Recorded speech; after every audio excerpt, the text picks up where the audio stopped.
It all began on a Tuesday night, or maybe I should say, Wednesday morning. You know that strange, fragile silence right before dawn, when the world feels like it's holding its breath. That's when it happened. The sound tore me out of sleep, like a knife ripping through fabric, the sharp, shrill ringing of my landline, not my cell phone, not any number I recognized, my landline, and that's important, because I hadn't heard that thing ring in years. I lay there for a second, staring at the red digits on my clock, 3 a.m. exactly. My pulse was already quickening, my mouth felt dry.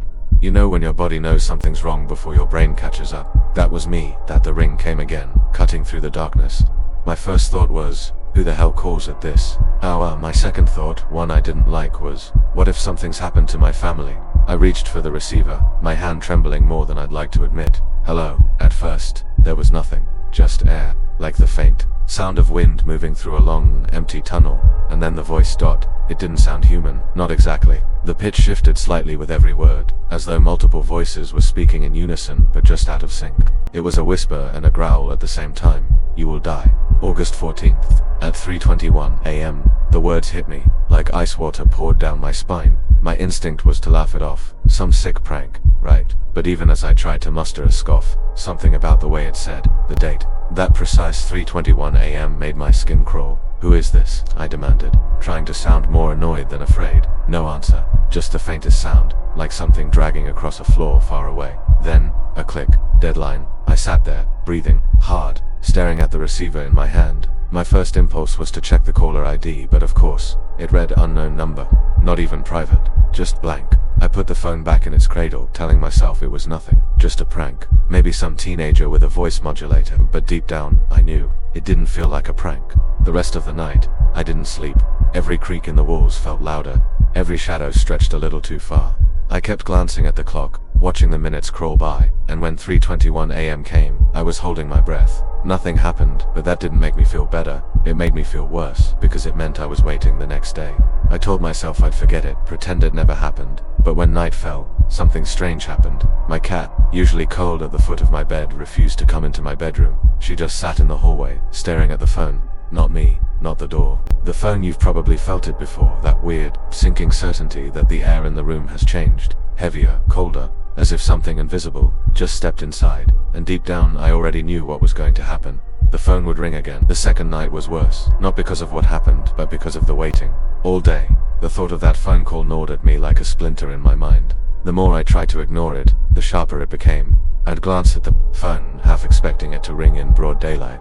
It didn't, not once, but the sun eventually sank, and with it, my sense of safety. I shut all my windows, locked my doors, even drew the curtains. It didn't help. You ever feel like you're preparing for something you can't actually prepare for? That's how it felt, like dressing in rain gear for a storm you can't see, but you can smell in the air. By midnight, I was in bed, lights off, trying to tell myself I was fine. The phone was in the other room this time. I thought maybe, if I put some distance between us, I could get some sleep. But my body was restless, my ears straining for a sound they didn't want to hear. 3 a.m. came again.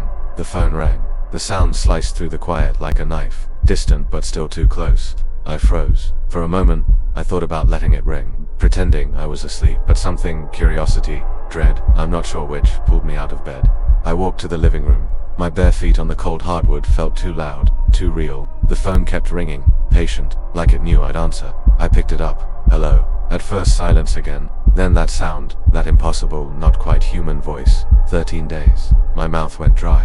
What, 13 days? And you will feel the cold. My hand tightened on the receiver. Who are you? A low sound came through, not a laugh. Not exactly. More like the vibration of something deep underground. Then I heard it faint, almost hidden beneath the static. A voice higher pitched, like a child's, whispering right against my ear. We're already here. The click came immediately after. I stood there, staring at nothing. My own reflection warped in the darkened TV screen. That night, I didn't bother going back to bed. I sat in the kitchen, lights on, coffee in hand, counting the hours until sunrise. But as the first pale light seeped through the blinds, I realized something that made my skin crawl. The phone cord was warmed up, not just warm, hot, like someone had been holding the other end. The next day, I tried something stupid. I called my phone company, hoping they could trace the calls. I gave them the times, the dates. The woman on the other end hesitated. There's no record of incoming calls to your number at those times, she said. That's impossible, I snapped. I answered them. Her voice got quieter. "Sir, the system shows your line was inactive between 2:45 and 3:30 a.m. both nights." Hung up before she could say more. The hours until the third night dragged like a slow march towards something I didn't want to meet, and yet some part of me was leaning toward it, because I had to know. I had to know what was calling me. The third night didn't wait for me. All day I had been thinking of ways to fight it. Unplug the phone, leave the house, burn it, for all I cared. But deep down, I knew none of that would matter. This wasn't about the phone, it was about them. I could feel it, a pressure in the air, a quiet weight pressing against the edges of my mind. By the time the sky went black, I was already bracing for 3 a.m. that night. I stayed in the living room with the lights off, the phone on the coffee table. It sat there like a sleeping animal, harmless until it decided not to be. At 2:59, the air seemed to get colder. Not just chill in the room cold. I'm talking about the kind of cold that creeps into your bones and feels like it's watching you. And then 3 a.m. The ring wasn't the same. This time, it was slower, deeper, like each note was being dragged through mud before it reached me. I answered without saying a word. At first, nothing. Then a voice, not the same distorted tone from before. This one was clearer, but still wrong. "You've been counting the nights." My hand tightened around the receiver. "Who are you?" "We are," the voice before the silence.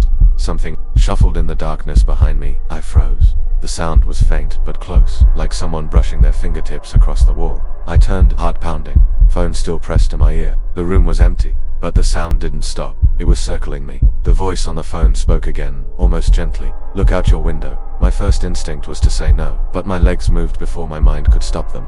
I crossed the room and pulled back the curtain. The street outside was empty. No cars, no people. Just pale moonlight spilling over the cracked asphalt. Then movement. At the far end of the street, something stepped out from between two houses. Tall. Too tall. Its head almost brushed the streetlight. The way it moved. Slow. Deliberate. Like it knew I was watching. I whispered into the phone. "What is that?" The voice on the other end replied, 13 days becomes 12, and then click. I stayed frozen at the window for what felt like hours, but the thing didn't get closer. It just stood there, its body perfectly still except for the faint tilting of its head, like it was listening. When I finally pulled away, I noticed something. The phone cord was no longer warm, it was ice cold.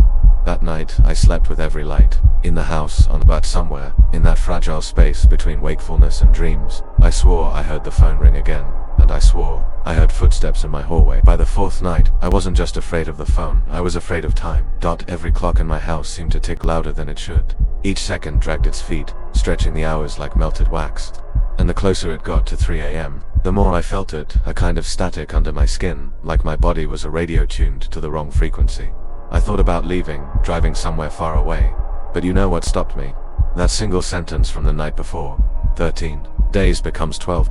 If leaving was an option, they wouldn't have counted down. Leaving would only mean I'd die somewhere else, so I stayed. This time I didn't wait in the living room. I sat at the kitchen table where the light above me flickered every few minutes, buzzing like it had something to say. The phone lay in front of me, its coiled cord making a lazy spiral. At 2:59, my breathing slowed without me realizing. My hand hovered above the receiver like it might burn me if I touched it too soon. 3 a.m. The ring started immediately. No pause, no warning. Just a jolt of sound slicing through the air. I picked up, but I didn't even have time to say anything before the voice came louder this time, almost impatient. "We are closer now." I felt something move near my left ear. Not from the phone, from the room. I turned my head slowly, expecting to see nothing.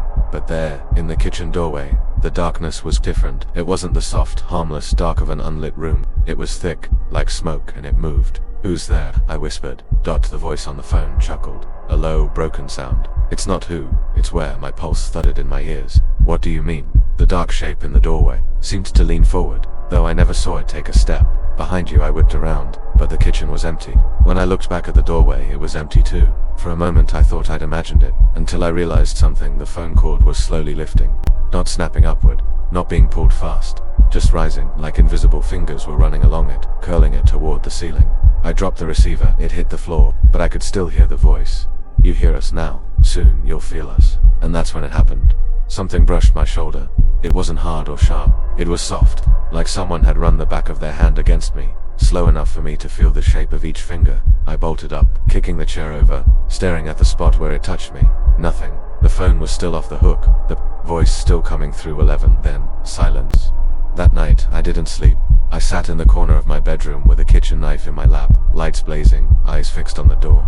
But even with the lights on, the corners of the room didn't feel empty anymore. They felt occupied, and I could swear something in those corners was breathing in sync with me. By the 5th night, the rules had changed. The calls weren't confined to 3 a.m. anymore. The first came at 1:14 a.m., the second at 2:37. By the time the clock hit 3 o'clock, I'd already picked up the phone 3 times. Each time, the voice said, less shorter, sharper, like it didn't need to talk much anymore to make me understand. The last call of the night began with my name. Not "We are closer" or "Days left," just my name, spoken in a tone so perfectly familiar that I almost dropped the phone because it sounded like my father's voice. And my father has been dead for 8 years. Don't turn around. The words froze me in place. And then, because some part of me still wanted to prove this was all in my head, I turned. The air behind me rippled, like heat waves rising off asphalt, and inside those ripples, I could see movement. Something tall, thin, and bent, with arms too long and fingers that twitched as though they were testing the space between us. It didn't step forward. It didn't need to. The phone in my hand began to pulse. The plastic casing warmed, then burned. I dropped it, but the voice continued, now coming from somewhere above me. 10. I bolted into the bathroom and locked the door. My breath was loud, ragged. I could still hear the faint hum of the dial tone from the phone in the other room. It didn't make sense, and then the faucet started dripping. 1 drop. 2, 3. I looked down at the sink.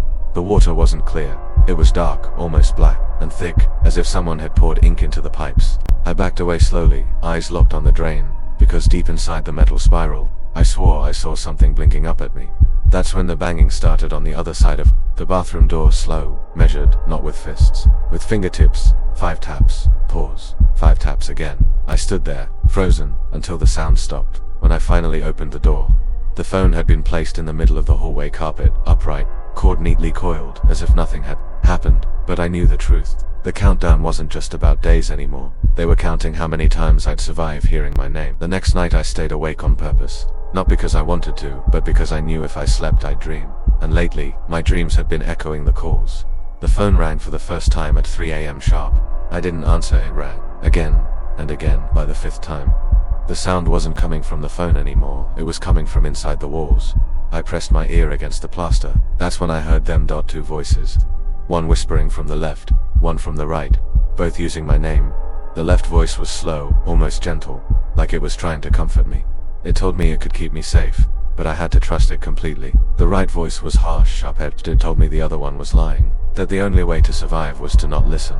They spoke over each other, getting faster, until the words started to blend into static and clicks, like 2 different radio stations bleeding together. I clamped my hands over my ears, but it didn't matter. They were speaking inside my head. The gentle one kept painting images: a quiet road, a safe house, an old wooden chair in the corner of a room where no one could find me. The harsh one kept showing flashes, teeth rot, my own reflection with black hollow eyes, and then, in perfect unison, both voices said, "Choose now." The light in my apartment flickered. The air felt heavy, like the walls themselves were leaning in toward me. I screamed for them to stop, but the voices didn't fade. The gentle one promised I had 3 days. The harsh one laughed and said that was optimistic. Suddenly my phone, still on the table, lit up. No ring this time, just the screen glowing with a number I didn't recognize. That it wasn't a phone number at all. It was a date 3 days from now. Before I could decide whether to answer, the glow dimmed and the phone went dead, battery drained to nothing. Though it had been charging all night, the silence that followed wasn't comforting. It felt staged, like they'd both agreed to give me a moment to think before deciding what to do with me next. I didn't want to admit it, but part of me wanted to believe the gentle voice. Not because it sounded trustworthy. Trust wasn't something I had left, but because it offered something, a way out. For the next 2 days, I tried to ignore both voices. I worked, I cooked, I went for long walks around the city, pretending I was still living in the same reality as everyone else. But it was impossible to ignore the signs. On the second morning, I found a folded piece of paper on my kitchen table. I hadn't put it there. The handwriting was uneven, jagged, like it had been written by someone who hadn't held a pen in decades. It read, "North Road, mile marker 6. The house will keep you." There was no signature, no hint of who left it, but I could smell something on the paper. Not perfume, not ink. It was damp wood, like the inside of an old house. That night, the calls didn't come from my phone. They came from everywhere. The fridge hummed in a voice that almost formed words. The radiator clicked in rhythm, like a heartbeat. And somewhere beyond my apartment door, I could hear footsteps pacing the hallway, slow, deliberate. The gentle voice began again.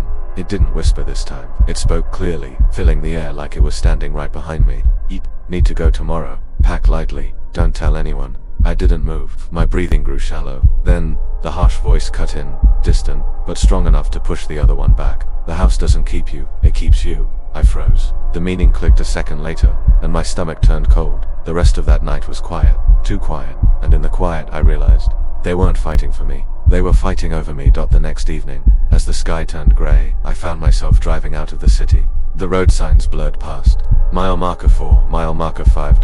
When I saw mile marker 6, I slowed. The house wasn't really a house. It was a crumbling Victorian structure, the kind with towers and broken windows, the kind you only see in old photographs or nightmares. The front door was slightly open, swaying in the wind. There was no one outside, no lights, but the smell. The same damp wood from the letter drifted out in a heavy wave, wrapping around me. I stood there for what felt like forever. I could almost hear the gentle voice urging me in, and the harsh one whispering from far away, "If you step inside, you'll never leave." The wind picked up, rattling the broken shutters. The sky above darkened unnaturally fast, as if the sun had just given up. And that's when I heard it faint, but unmistakable, a phone ringing from somewhere deep inside the house. The ringing was steady, mechanical, and wrong. Not like a modern cell phone, but like an old rotary model, the kind that belonged in another century. Each chime echoed through the air, as if it was bouncing off unseen walls, folding in on itself, somehow getting louder the longer I stood there. I crossed the porch. The wood beneath my feet felt spongy, waterlogged every step, releasing a faint groan from the floorboards. When I reached the door, I noticed the hinges weren't rusted, they were wet. Droplets of water clung to the metal like sweat. The smell inside was thicker, almost tangible. Damp wood, mold, old paper, but underneath, something metallic, something like blood. I stepped in. The air was colder, but it wasn't just temperature, it was as if the space was rejecting me. Ringing pulled me deeper into the house, through a narrow hallway where peeling wallpaper sagged like loose skin. Every few steps, I thought I heard movement behind me, a footfall, a faint shuffle, but when I turned, the hallway was empty. Finally, I reached a room at the end. A study, maybe. Bookshelves sagged under the weight of rotting volumes. There, spines blackened with mold, and there, in the center of the room, sat the phone that was pitch black, with a twisted, frayed cord. The receiver shook slightly with each ring, as though someone was holding it from the other end, pulling, urging me to pick up. I shouldn't have touched it, but I did. The moment my hand gripped the receiver, the sound stopped. For half a second, there was only static, a wet, pulsing hiss. Then, a voice, not gentle, not harsh, different. "You're late." I didn't answer. "They both wanted you, but we got here first." My mouth was dry. The phone crackled. Behind the voice, I heard faint breathing. No, not breathing. It was the sound of multiple people exhaling in unison. "Look out the window." I turned. The curtains were stiff with dust, but I pulled them apart. Outside wasn't outside. Instead of trees or sky, I saw my apartment hallway, my door right where it should be.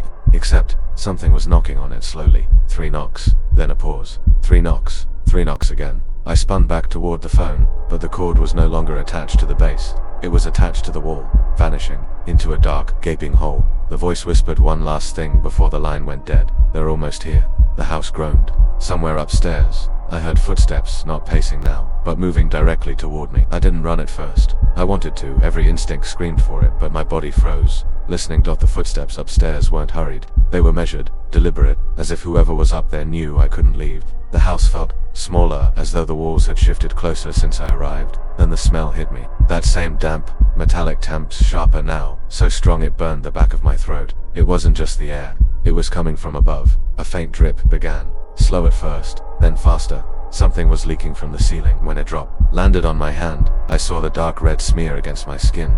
I backed away, but the floor groaned under my feet, louder than before, almost like it was echoing back in reply. That's when both voices spoke, not from the phone, from inside the walls. "We told you they'd come." The voices weren't in unison, they were slightly out of sync, like an echo lagging behind itself. It made my stomach churn just hearing them. The sound moved along, the walls, circling me. I stepped toward the doorway, but the hallway beyond was no longer straight. It bent, warped, like I was looking through warped glass. Something moved in the distortion. Tall, too tall. Its head brushed the ceiling, its arms long enough to drag along the floor. It wasn't walking toward me, it was unfolding, like it had been waiting flat against the wall until now. I stumbled back into the study, my foot catching on the phone cord. The receiver, which I could have sworn I'd dropped, was in my hand again. This time there was no ring, no greeting, just a whisper, "Don't move. They can't see you if you're still." But the thing in the hallway didn't stop. Its head tilted at an impossible angle, and though I couldn't see its eyes, I felt them find me. A long bony finger scraped against the floorboards, leaving a gouge in the wood. The voices came again, louder now, overlapping, urgent. "Downstairs, now." Before I could question it, a loud crack split the ceiling above me, showering me with splinters. Something heavy was moving in the attic, faster, more frantic than the thing in the hall. To horrors, one above, one below. And they both knew my name. The stairs to the basement gaped like a black throat. I didn't want to go down there, but the ceiling above me groaned like something massive was shifting its weight, and dust rained into my eyes. I took the first step. The wood flexed under me, not from my weight, but from something pushing up against it from below. I gripped the railing, which felt damp, and the smell got worse. It wasn't just metallic now, it had a sickly sweetness to it, the kind that makes you want to cover your mouth before you vomit. Halfway down, the light bulb at the top of the stairs flickered. The shadows seemed to spill forward, crawling along the steps toward me like ink in water. When I reached the bottom, the phone was waiting. An old rotary model, sitting on a small table that I know wasn't there before. It was ringing, but there was no cord connecting it to anything. I lifted it, my hands slick with sweat. The voice came immediately, both voices, layered but not identical. Time's up. The floor beneath me shifted. Not like the earth moving, it was more like standing on the back of something alive. From the far wall, I heard nails dragging on concrete, and in the dim light I saw, not a door, not a window, a mouth. The bricks had split open into a jagged, gaping hole lined with black, jagged teeth, and inside, something was moving. It was huge, pressed against the opening as if straining to come through, skin pale and stretched thin, almost translucent. Its eyes, if they were eyes, glowed faintly, pulsing in sync with the ringing phone still in my hand. I wanted to scream, but my voice was gone. The phone's receiver grew heavy, and when I looked down, it wasn't plastic anymore. It was flesh, warm, veined, and it was gripping my hand back. The voice, no. Voices spoke one final time, so close it felt like the words were inside my skull. We've been calling from here all along. The wall mouth lunged, the light went out, and I swear, in that absolute darkness, I felt teeth close around me. No one ever found the house again. Not the police, not my friends. I'm not even sure it was ever really there. But every night since, my phone still rings at 3 a.m. and now, sometimes, it's my own voice on the other end. No final scream, no neat conclusion, just the quiet certainty that one night soon, the call will stop coming because I'll already be there. No final, only one certainty. The world we see maybe isn't all that exists. Comment what you think, and if you dare, come back tomorrow. There's always another story waiting for you. But remember, some stories never end.